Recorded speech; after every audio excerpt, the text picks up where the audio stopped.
Patient crown ventilation பண்ணணும் அப்படின்னா என்னென்ன திங்ஸ் நம்ம ரெடி பண்ணி வைக்கணும் அப்படின்னு சொல்லி பார்த்தா, ஃபஸ்ட்டு பேஷண்ட்டுக்கு ஐ வந்து நல்லா கவர் பண்ணுற மாதிரி ஐ ட்ராப்ஸ் போட்டு ஒரு பேடு வச்சு ஐயை கவர் பண்ணிடணும்.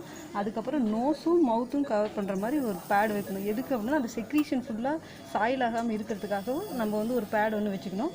அடுத்தது வந்து அடிக்கிட்டு வந்து ஃபில்லோ ரெடி பண்ணி வைக்கணும். ஃபில்லோ வந்து பார்த்திங்கன்னா ஒன்று செஸ்ட்டுக்கும் ஒன்று வந்து பெல்விஸ்க்கும் ரெடி வைக்கணும். அப்டமன் வந்து ஃப்ரீயாக இருக்க மாதிரி வச்சிடணும். இந்த பில்லோ ஐசிலையும் ரெடி பண்ணி இந்த மாதிரி பெரிய பில்லோவை ரெடி பண்ணி வைக்கணும் இது ரெண்டுக்கும். அதுக்கப்புறம் பார்த்திங்கன்னா வாட்டர் பலூன்ஸ் ரெடி பண்ணி வைக்கணும். வாட்டர் பலூன்ஸ் பார்த்திங்கன்னா ப்ரெஷர் ஏரியாஸ் எல்லாம் இருக்குது இல்லையா, இப்போ நீயே எல்போஸு, அதுக்கப்புறம் வந்து இங்கே எல்போஸ் எல்லாத்துலேயும் நீ எல்லாமே கவர் பண்ணுற மாதிரி இங்கே வைக்கணும்.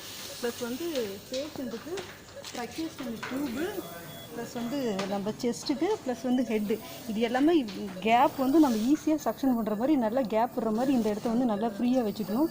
எதுக்கு அப்படின்னா நம்ம சக்ஷன் போகிறதுக்கு ஈஸியாக இருக்கும். டியூப் டிஸ்கனெக்ட் ஆனாலும் நம்ம ஈஸியாக வந்து கனெக்ட் பண்ணுற மாதிரி இருக்கும். அப்புறம் ட்ரக்கியாஸ்டமி டியூப்லையும் அந்த கீழே டீ கனெக்டர் வருது இல்லையா, அதை வந்து ஒரு நாட் மாதிரி போட்டு டைப் பண்ணி வைக்கணும். எதுக்கு அப்படின்னா டியூப் வந்து சீக்கிரம் கீழே விழாமல் இருக்கிறதுக்காக. மறுபடியும் நம்ம சக்ஷன் போடுறப்ப இந்த டீ கனெக்டர் இருக்குல்லையா, டீ கனெக்டர் ரிமூவ் பண்ணிவிட்டு இது வழியாக நம்ம சக்ஷன் போட்டுக்கலாம். இதுதான் வந்து ஐசியூவில் ப்ரௌன் பொசிஷன் போட்டால் பேஷண்ட்டுக்கு ஃபாலோ பண்ண வேண்டிய ப்ரோட்டோகால்ஸ்.